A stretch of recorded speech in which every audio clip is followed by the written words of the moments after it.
क्रिक पांडा पौ पौ पौ। लेखक ऋषभ प्रतिपक्ष। अध्याय 1। गांधी। जब गांधी को क्रॉस पर चढ़ाया जा रहा था, बारिश हो रही थी। कनपट्टी के ऊपर बालों में उस्तरे के 2 कट लगाए एक लड़का भीड़ से निकल आगे आया और जोर से पूछा, विभाजन क्यों कराया? पीछे से कोई चिल्लाया, सेक्सी लगा इसलिए करा दिया। लोग हंस पड़े। गांधी ने नजरें उठाईं। भीड़ खत्म ही नहीं हो रही थी।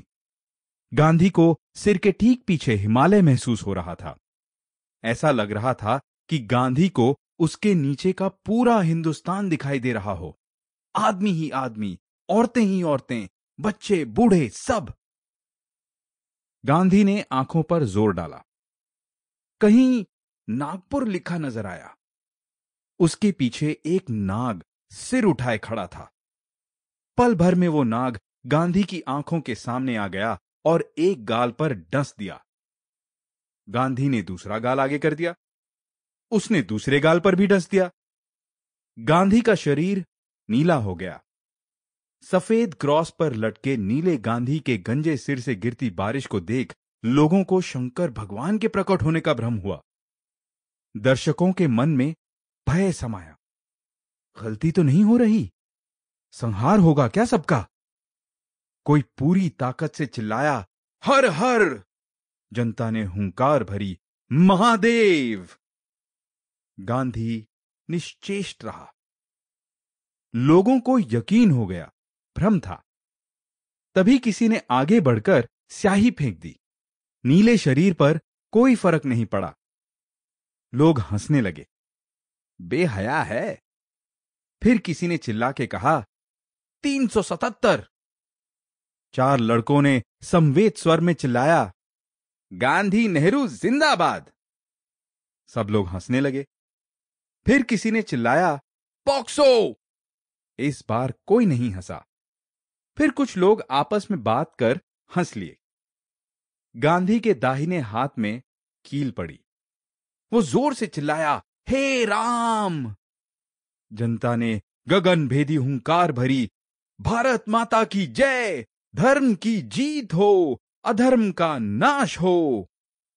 ये हुंकार बारिश की बूंदों को पार करती हुई आसमान की बिजलियों से टकराकर गांधी के कानों में घुस गई। उसकी आंखें मीच गईं। आंखें खोलते ही सामने दिखी 2000 फुट ऊंची पटेल की प्रतिमा। गांधी ने घबराकर अपनी आंखें बंद कर लीं। सिर पर तिरंगे की कलगी लगाए 2 लोगों ने गांधी के कानों में कहा, बोलो, भारत माता की जय। गांधी ने धीरे से कुछ कहा। दोनों ने कड़क कर पूछा, बोलो फिर से। गांधी ने पूरी ताकत लगाकर कहा, भात दे दो। दोनों आपस में देखकर मुस्कुराए और पूछा, आधार लिंक है क्या इसका? फिर वो ठठाकर हंस पड़े। गांधी के दूसरे हाथ में कील पड़ी। वो जोर से चिल्लाया, मां। उसके सामने बचपन की स्मृतियां खिल गईं। मां की गोद नहीं, ये मां का गर्भाशय है। गांधी को सुकून महसूस हुआ। गांधी ने आंखें और जोर से मींची, पर वो खुलती गईं। सामने देखा भव्य मंदिर, बहुत बड़ा, बहुत बड़ा। लगा जैसे हिमालय के सामने उसे छोटा करता खड़ा है ये मंदिर।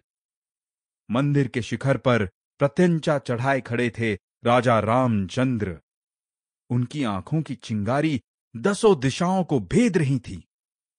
वो एकटक गांधी की तरफ देख रहे थे। गांधी से वो नफरत बर्दाश्त नहीं हुई। उन्होंने मुंह बनाकर थूकना चाहा, पर थूक उसके होठों से होते ठुड्डी पर चिपक गई। ध्यान से देखा, ये सपना था। कहीं कोई मंदिर नहीं था। तभी धवल वस्त्रों में जनप्रिय नेता भीड़ को चीरते हुए गांधी के सामने आया। उसने फोन निकालकर भीड़ के साथ एक तस्वीर ली। जनता आह्लादित हो गई। भारत माता की जय के नारों से आसमान भर गया। Sample complete. Ready to continue?